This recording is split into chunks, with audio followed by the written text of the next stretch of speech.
Buenas noches y bienvenidos a Sala de Prensa de Noticias Caracol Ahora. En las últimas horas la esperanza ha regresado para muchos habitantes en el mundo. Todo esto debido a que la vacunación contra el COVID-19 ha empezado en Reino Unido y en Estados Unidos, y eso hace que nos preguntemos ¿cuándo será el momento de iniciar la vacunación en nuestro país? El gobierno saca pecho y dice que ha sido un proceso rápido y también ha dado una respuesta ágil. Por su parte, también las asociaciones médicas y de científicos han manifestado su preocupación por los tiempos en los que se daría ese proceso en el país. Por eso hemos invitado al doctor Jaime Ordóñez Molina, que es médico epidemiólogo con magíster en Economía de la Salud. Doctor, buenas noches, bienvenido a Sala de Prensa de Noticias Caracol Ahora. Y lo primero que quiero preguntarle es sobre ese anuncio del gobierno nacional. ¿Qué análisis hace usted de lo dicho? ¿Sí hay manera de que llegue esta vacuna pronto a Colombia? Buenas noches. Todo depende de lo que definamos por pronto.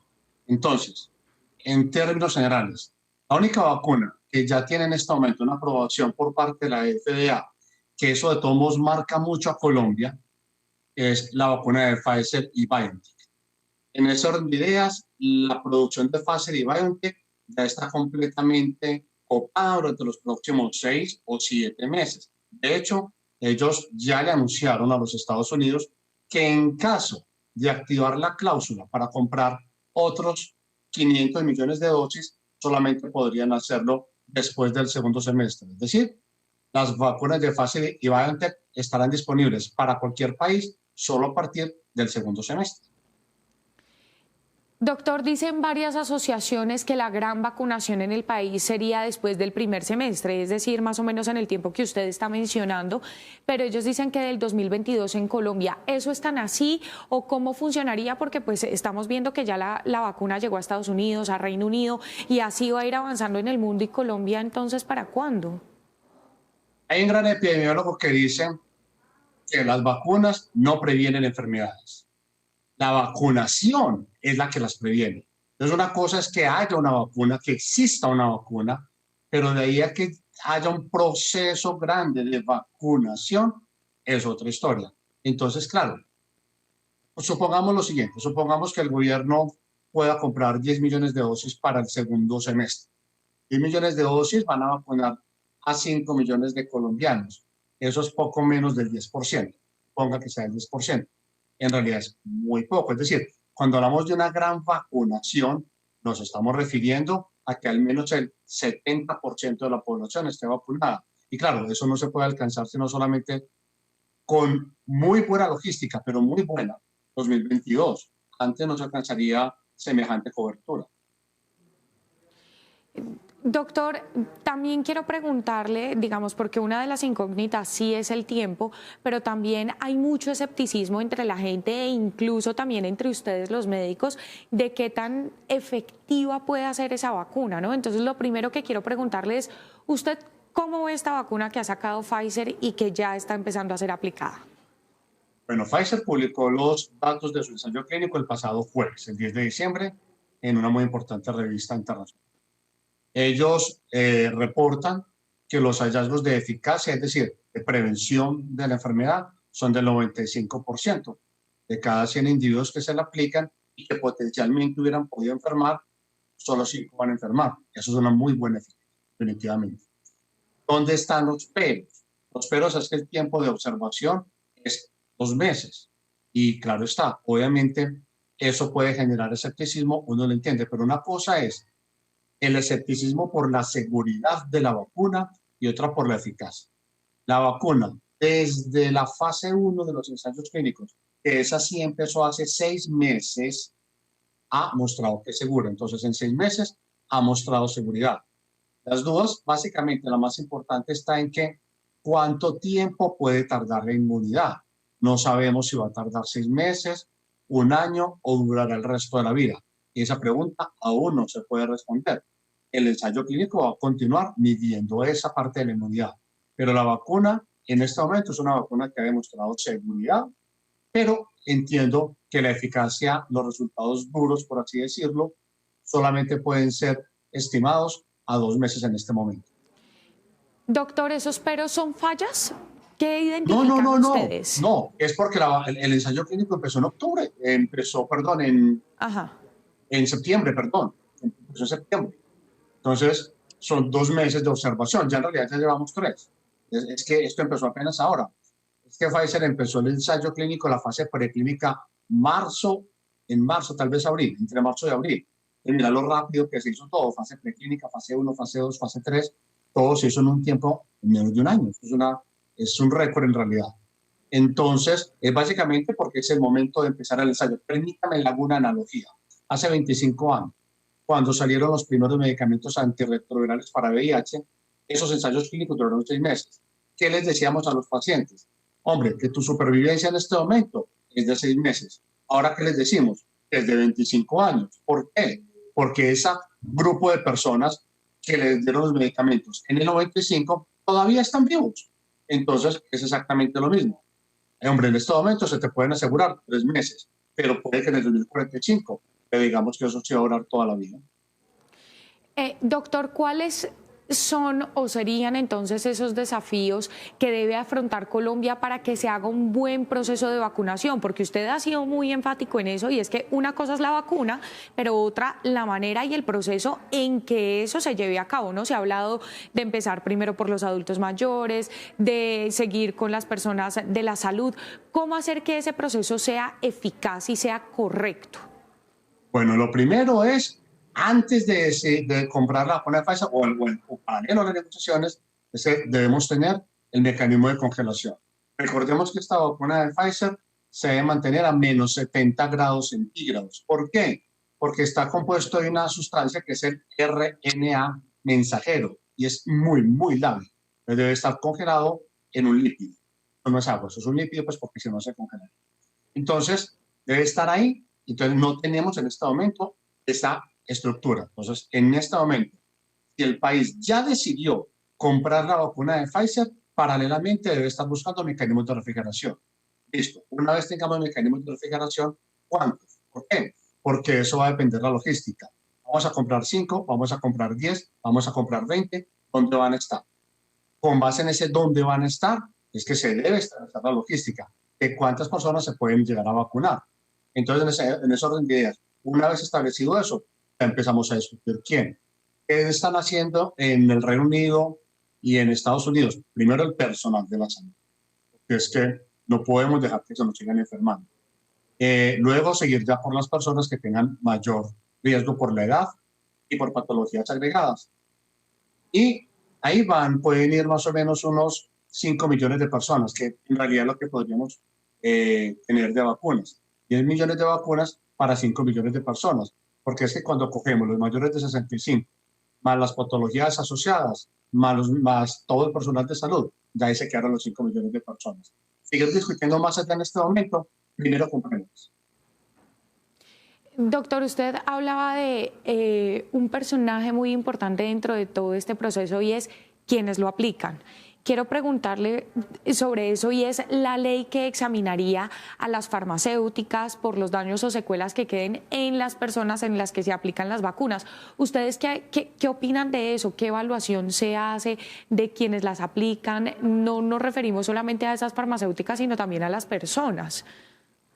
Pues en este orden de ideas, debe haber un entrenamiento. Por ejemplo, en el Reino Unido, que se empezó a hacer desde hace varios meses, desde que Pfizer anunció a principios de noviembre el éxito de la vacuna.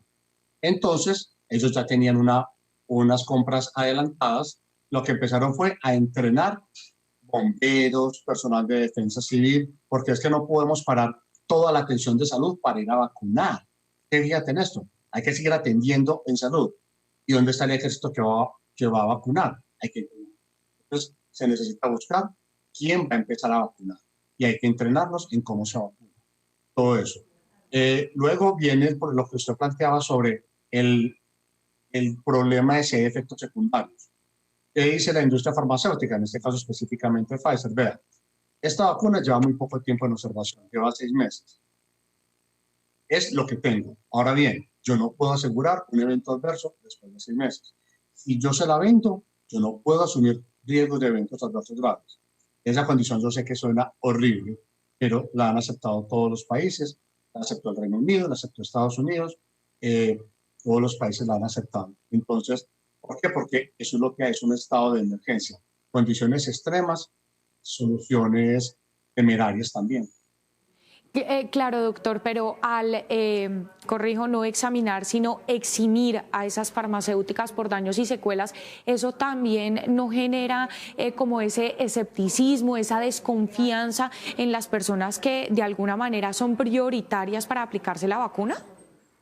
Claro, obviamente, o sea, la vacuna es voluntaria, nadie, ningún estado va a obligar a nadie a vacunarse.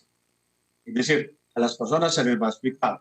Lo que sucede es que en este caso esa responsabilidad sí recae sobre el Estado. Es el Estado el que va a asumir la responsabilidad que en otro caso lo hubiera asumido la industria. Como es el Estado el que vacuna, entonces el Estado se hace en este caso corresponsable en ese sentido. Pero obviamente, si las personas a pesar de eso tienen dudas, están en todo su derecho de tener dudas. Ahora bien, mi mamá tiene 84 años, es hipertensa, yo la voy a vacunar.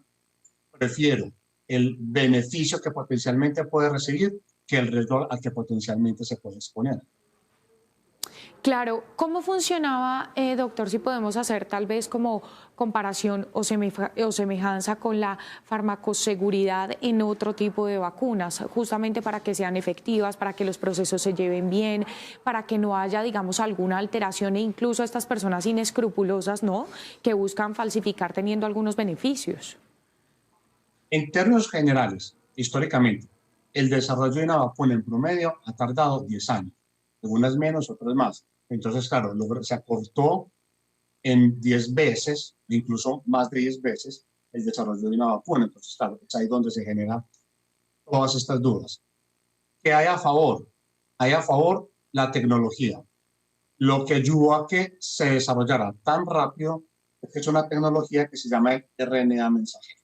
A diferencia de la mayor cantidad de vacunas que conocemos, que funcionan bien sea con el virus inactivado o con serotipos, en caso de bacterias, que se pegan a unos transportadores. Aquí hay una tecnología completamente nueva, que debo aclarar. Ya se ha utilizado en oncología para otras cosas, se llama inmunoterapia.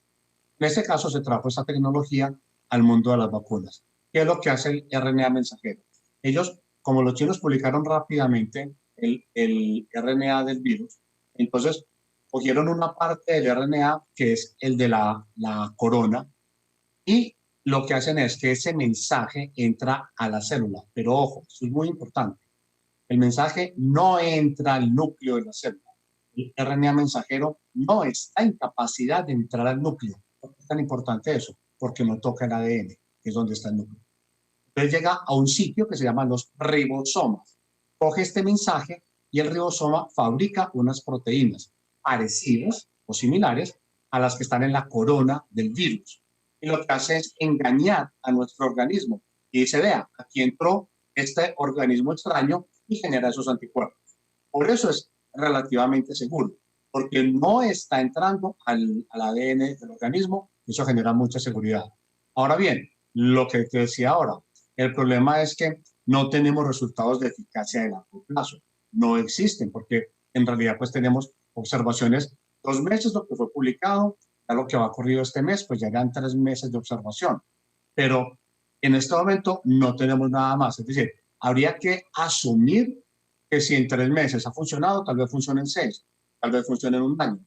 De todos modos, sigue siendo un supuesto biológico, pero es lo que tenemos en este momento, Daniela. Doctor, usted como médico, epidemiólogo, ¿cuál es su mensaje pues a todas estas personas que por supuesto tienen hoy su esperanza puesta en esta vacuna después de estos tiempos tan difíciles que hemos vivido este año alrededor del mundo, pero también ese mensaje a las personas que hoy todavía tienen un poco de escepticismo y que algunas que tienen enfermedades de base les aumenta como ese miedo de que la vacuna no funcione? Yo entiendo que haya temores, pero entonces nos toca poner en una balanza el riesgo contra el beneficio. El riesgo que se ha observado en realidad es mínimo. Que se ha observado reacciones alérgicas en personas, ojo, en personas hiperalérgicas. De hecho, para ser claro, se observaron solamente 2 casos en el Reino Unido, que eran 2 dos médicos, que fue muy interesante, porque apenas tuvieron la reacción adversa, antes de que pudieran atenderlos, ellos mismos sacaron su ampolla de adrenalina y se inyectaron. Entonces les preguntaron a ustedes por qué andaban con adrenalina en el bolsillo. Ah, es que somos hiperalérgicos. Hay gente que es hiperalérgica, anda con su adrenalina, pero eso es bastante raro. Entonces, ¿existe ese riesgo? Sí, pero es raro. Y el que es hiperalérgico sabe que es hiperalérgico porque pues ya anda con su adrenalina. Ese ha sido el evento adverso más severo. Por tanto, el riesgo contra el beneficio, bien vale la pena correrlo en este momento, considerando lo complejo que es la situación. Ahora bien, esto va a ser delicado, no solamente porque aún no la hemos comprado, sino que obviamente hay una competencia para comprarlas. ¿Cuándo vamos a alcanzar a vacunar el 70% de la población? Es decir, 35 millones de colombianos con 2 dosis, 70 millones de dosis. Todavía nos falta un largo camino, un largo camino. Por tanto, hay una esperanza, pero que vamos a seguir con esto al menos durante el 2021, todo el año, sin cambios importantes. Esa es la realidad, Daniel. Es Jaime Ordóñez, médico epidemiólogo. Gracias por acompañarnos en Sala de Prensa. Muchas gracias por la invitación. Una feliz noche. Y hacemos una pausa, pero cuando regresemos nos acompañará Ricardo Ospina para contarnos qué tiene en su radar.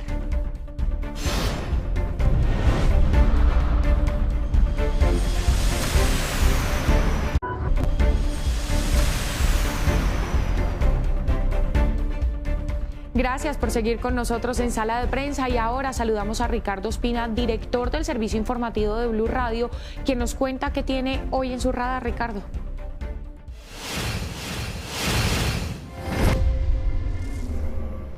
Hola, muy buenas noches. Hoy entra en el radar aquí en Sala de Prensa en Noticias Caracol Ahora, Venezuela, por dos hechos muy serios que tienen que ver con violaciones a los derechos humanos y que se han conocido en las últimas horas, sobre todo en materia de decisiones, pero principalmente que traen a cuestas una larga historia de violaciones a los derechos humanos por parte del régimen de Nicolás Maduro.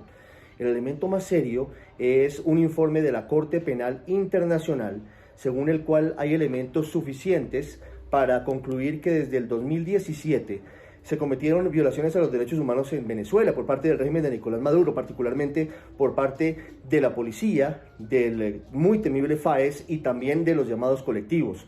Además, por supuesto, de la Guardia Nacional venezolana. Desde ese año, según dice el informe final de este año de la Corte Penal Internacional, desde La Haya, firmado por la fiscal jefe de ese organismo, Fatou Bensouda, se cometieron todo tipo de crímenes, entre ellos detenciones con motivaciones políticas, violaciones, torturas. Y todo esto es importante porque el año entrante, en 2021, la Corte Penal Internacional tendrá que definir si abre o no formalmente un caso contra la Venezuela en la Corte Penal Internacional.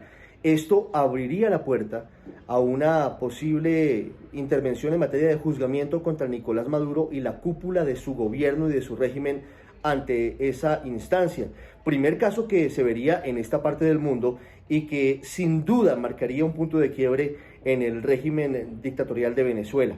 Hay que recordar que el presidente Iván Duque, siendo senador de la República, fue uno de los primeros que entabló denuncias en contra de Nicolás Maduro ante la Corte Penal Internacional. El otro asunto que tiene que ver con violaciones a los derechos humanos de Venezuela y que es un hecho sensible y doloroso ocurrió hace muy pocas horas en el puerto de Güiria, muy cerca de la salida por el Mar Caribe de Venezuela hacia Trinidad y Tobago. Allí se produjo el naufragio de una embarcación, causando la muerte de 20 personas, la mayoría de ellas mujeres y niños venezolanos que intentaban salir de su país buscando un mejor futuro en el territorio trinitario. Aparentemente hubo una situación en la que las autoridades de Trinidad y Tobago no permitieron el ingreso de esa embarcación y se habría regresado a territorio venezolano y allí habría zozobrado en medio del océano. El mundo entero está condenando estos hechos y también se piden explicaciones a Venezuela y también al gobierno de Trinidad y Tobago. Ricardo, gracias. Estaremos pendientes, por supuesto, de estos hechos. Y esto fue todo aquí en Sala de Prensa de Noticias Caracol Ahora. Continúen con Signo Pesos.